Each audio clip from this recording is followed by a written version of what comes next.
Αποδοχή, το στάδιο που πονάει πιο πολύ. Όταν βλέπεις καθαρά τι ήταν η πληγή. Μοτίβα, βιώματα, όλα ξαναγυρνούν.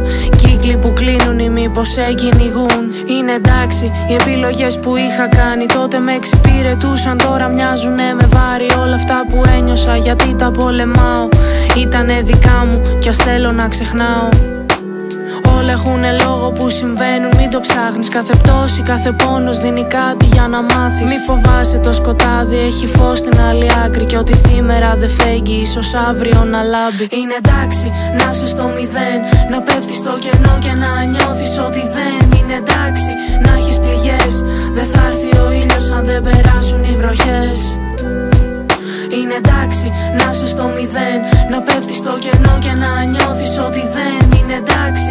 Να έχεις πληγές, δεν θα έρθει ο ήλιος αν δεν περάσουν οι βροχές.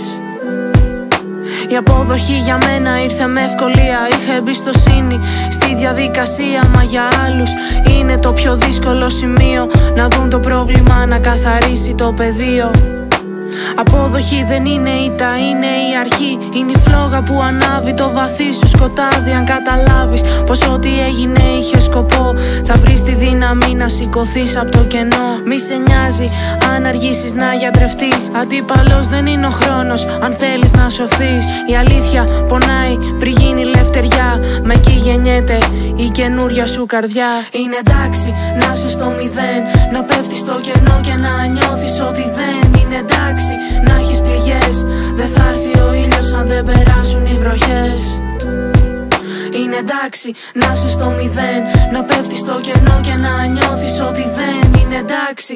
Να έχεις πληγές, δεν θα έρθει ο ήλιος αν δεν περάσουν οι βροχές. Είναι εντάξει, είναι εντάξει.